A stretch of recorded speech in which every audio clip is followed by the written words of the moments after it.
On April 28, 1988, a Boeing 737-200 operated by Aloha Airlines was conducting domestic Flight 243 from Hilo to Honolulu. On board were 89 passengers. The flight departed Hilo Airport at 1:25 p.m. local time and initially proceeded smoothly. Kahului Airport on the island of Maui was designated as the alternate airport. The flight was expected to last just 35 minutes, with an estimated arrival time of 2 p.m. During the initial climb, everything appeared normal. However, upon reaching the cruising altitude of 7,300 meters, approximately 35 square meters of fuselage skin tore off above the first 6 rows of business class, ripping away the cockpit door as well. Passengers in this section of the cabin were exposed to open air, with wind speeds of around 500 km per hour and temperatures as low as -45 degrees Celsius. The captain immediately took control and initiated an emergency descent at a rate of approximately 21 meters per second. After reaching a safer altitude of 3,000 meters, the aircraft reduced its speed to 390 km per hour and began a turn toward Kahului Airport. During the final approach, the nose gear indicator light failed to illuminate, prompting the crew to execute a go-around. In reality, the nose gear had deployed, but the indicator malfunctioned. Airport personnel visually confirmed that the landing gear was extended and relayed the information to the crew. Shortly thereafter, the left engine failed, and the captain proceeded to land with only the right engine operational. Due to damage to part of the wing, the crew feared the aircraft might break apart upon landing.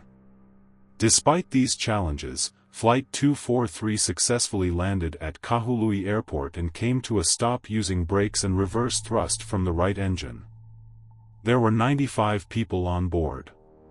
Senior flight attendant Clarabelle Lansing was the sole fatality, having been ejected from the aircraft and the fuselage ruptured. Her body was never recovered. 63 passengers and 2 flight attendants sustained injuries of varying severity. Causes of the accident. The National Transportation Safety Board, NTSB, conducted an investigation and published its final report on April 14, 1989.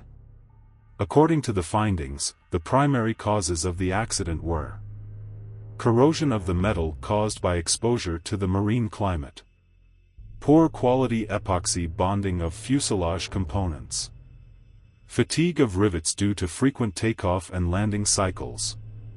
At the time of the accident, the aircraft had been in service for 19 years, completing 89,680 takeoff and landing cycles and logging 35,490 flight hours. It was primarily used on short routes between airports in the Hawaiian Islands. Following the incident, repairs to the aircraft were deemed economically unfeasible, and it was retired and scrapped. Conclusion. The Aloha Airlines Flight 243 accident is a vivid example of how material fatigue, caused by intensive aircraft operation, combined with insufficient maintenance, can lead to disaster. This incident highlighted the challenges of aging aircraft, particularly those used on high-frequency routes. The investigation's findings prompted aviation authorities to tighten regulations for routine inspections of aircraft, focusing on fatigue damage and corrosion, especially in humid, marine environments. These measures were a critical step toward enhancing flight safety and preventing similar incidents in the future. The accident also serves as a reminder of the heroism of the crew, who, despite extreme conditions, managed to save most passengers and avert a total catastrophe. This case underscores the importance of professionalism, quick decision-making, and effective responses in emergencies.